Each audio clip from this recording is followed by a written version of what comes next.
Welcome back to Telling More Stories Told as podcast, where we like to dive deep into the stories that make you say, tell me more. Yeah. Today, we're taking you on a journey Okay. into the mind of one of the most notorious figures in recent history, Anders Behring Breivik, the perpetrator of the 2011 Norway attacks. It's a story that I think forces us to confront some of the darkest aspects of humanity and really try to grapple with, the complexities of extremism. Yeah, and as always, we're not just here to recount the events. No. We're here to unpack the why, the how, Absolutely. and, all the chilling details that make this story so compelling. It's what we do here. Exactly. And, our listeners, you requested this deep dive, so we know you're ready to go beyond the headlines Yeah. and really explore the intricate layers of this case. We're going to take you through Breivik's life, Right. from his troubled childhood to his descent into this radical ideology, and ultimately to the horrific acts that shocked the world. Yeah, it's a heavy topic, so let's start at the beginning. Sure. Breivik was born in Oslo in 1979. Okay. On the surface, his early life seemed pretty ordinary. Right. His father was a civil economist, his mother a nursing assistant. Mm-hmm. But as we'll see in the sources you provided, Yeah. things weren't as they appeared. No, they weren't. Right from the start, there were some red flags. Yeah. When Breivik was just 4 years old, Right.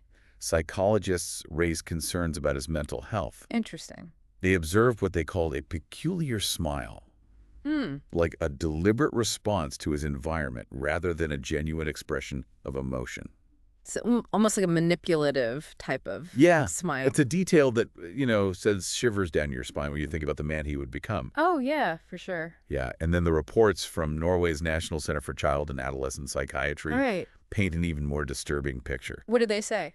So these reports suggested that Breivik's mother may have been mistreating him, even sexualizing and physically abusing him. Oh, that's awful. Yeah, and there were accounts of her telling him she wished he were dead. Really?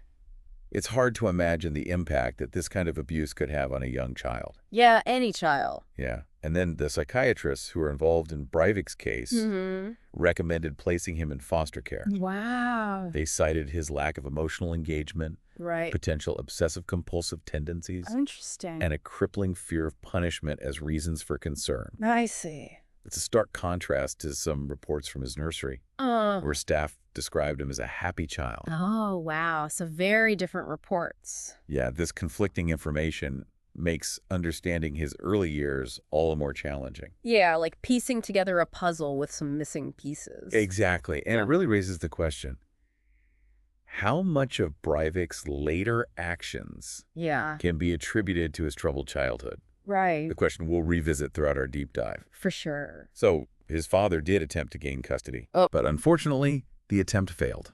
Oh, so he remained with his mother. Yeah, and eventually supervision by child welfare services was discontinued, Wow. leaving Breivik in what experts believed was a potentially harmful environment. Yeah. I mean, given everything we just talked about, that's Right. pretty scary. So we see these early signs of trouble. But then, as we move into Breivik's teenage years, Okay. things seem to kind of level out. Okay. He has a relatively normal adolescence, Right. a few minor brushes with the law, like a graffiti arrest at 16, Okay. and a failed military conscription.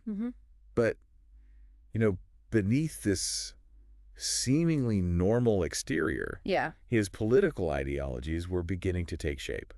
Okay. How so? At 20, he joined the Progress Party, known for its anti-immigration stance, All right. and even chaired its youth organization for a time. So he was already at a young age getting involved in politics. Yeah, and here's where we find a fascinating contradiction. Okay. Around the same time that he's embracing this extreme political ideology, Right. Breivik becomes fixated on his appearance, even undergoing cosmetic surgeries. Oh, wow. That's interesting. It's an interesting juxtaposition, isn't it? It is. On the one hand, he's deeply involved in this radical movement. Yeah. On the other, he's concerned with these superficial appearances. Interesting. That speaks to the complex and often contradictory nature of human behavior. Yeah, absolutely. And speaking of contradictions, Breivik was quite the traveler. Oh, is that right? Before the attacks, he visited at least 24 countries, Wow. including a trip to Belarus in 2005 to meet a woman he'd connected with online. Oh, wow. So like a dating website or something. Yeah, it's a reminder that even individuals capable of horrific acts can have these seemingly normal aspects to their lives. Right. It's what makes understanding them so difficult. Yeah. This constant interplay of light and shadow. The duality of man. Right. And before we delve deeper into Breivik's journey, Okay. I want to remind all our listeners to hit that subscribe button. Yes, please do that. You won't want to miss the next episode, No. as we uncover the chilling events that led up to the 2011 attacks and explore the twisted world of Breivik's manifesto. Trust me, you'll want to stay tuned. Okay, back to Breivik. All right. At the age of 23, he claims to have started developing a 9-year plan to finance the attacks he would later commit. Wow. To cover his tracks, he used his computer programming business as a front, Interesting. but his financial ambitions didn't quite pan out. Okay. He suffered losses in stock speculation and ultimately declared bankruptcy. Oh, so he was in pretty bad shape. Yeah, and this forced him to move back in with his mother, Wow. a situation that likely exacerbated his isolation Yeah. and potentially fueled his descent into extremism Right. and to acquire the materials he needed for his horrific plan. Okay. Breivik established a farming company called Breivik GeoFarm.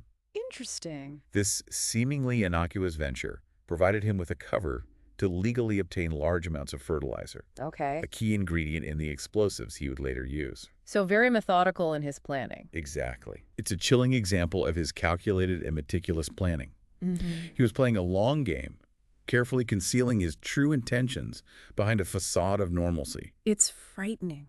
Yeah, he even attempted to buy illegal weapons in Prague, Oh, wow. but failed. Huh. However, he managed to legally obtain a Glock pistol and a Ruger Mini 14 rifle in Norway Oh. through his gun club membership and hunting license. So even with strict gun control laws, Right. he still skied away. Yeah. And as the pieces of his plan fell into place, Mm-hmm. Breivik became increasingly reclusive. Oh, okay. He covered up the windows of his house, Wow. isolating himself from the outside world and further fueling the darkness that was consuming And him. he was in his own little world, Yeah, cut yeah, off but- from reality. And then, in July 2011, the world watched in horror as Breivik's meticulously crafted plan unfolded. Yeah, this is where it all comes to a head. He detonated a van bomb in Oslo, killing 8 people, and then proceeded to Utøya Island, where he massacred 69 participants of a Workers' Youth League summer camp. Just awful. It was a meticulously planned and ruthlessly executed act of terror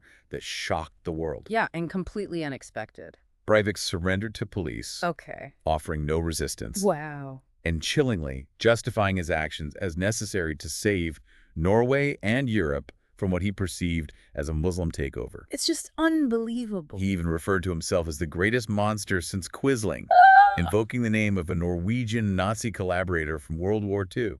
Wow, just a complete lack of remorse, it seems like. It's a statement that really reveals the depth of his delusion Yeah. and the twisted ideology that drove him to commit these heinous acts. Right, and to truly understand the depths of his depravity, we need to delve into the dark world of Breivik's manifesto. And that's a story for our next episode. Oh, yes! We'll unpack the disturbing details of his 1,500-page screed. A long one. Yeah, and explore the ideological influences that shaped his twisted worldview. Can't. Until then, keep those questions coming. Yeah, it's And keep exploring the stories that make you say, tell me more. absolutely. Welcome back to Tell Me More. Where we're diving deep into the story of Anders Behring Breivik, That's right. trying to understand what led him to commit those horrific acts in 2011. Exactly. Last time we left off with Breivik's surrender to the police after the attacks in Oslo and on Utøya Island.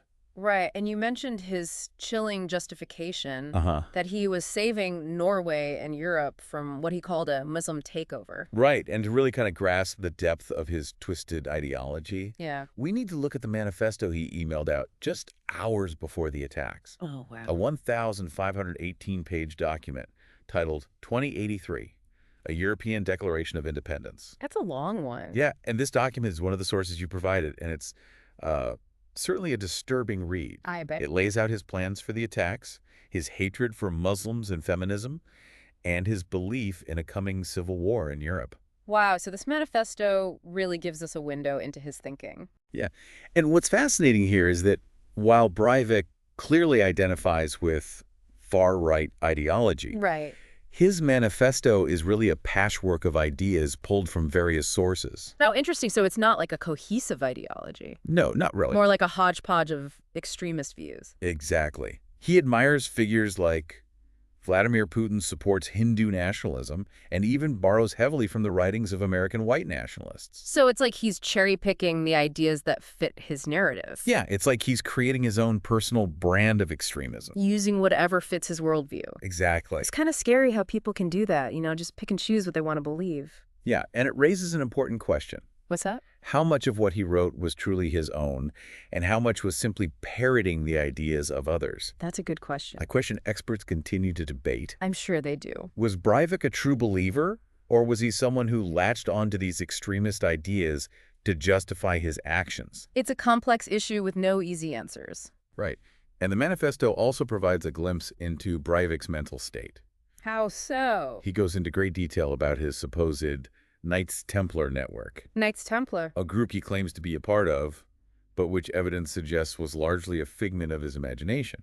Oh, wow. So almost like a delusional kind of thing. Yeah, and this raises the question of mental illness, Right. which played a significant role in his trial. Yeah, I remember reading about that.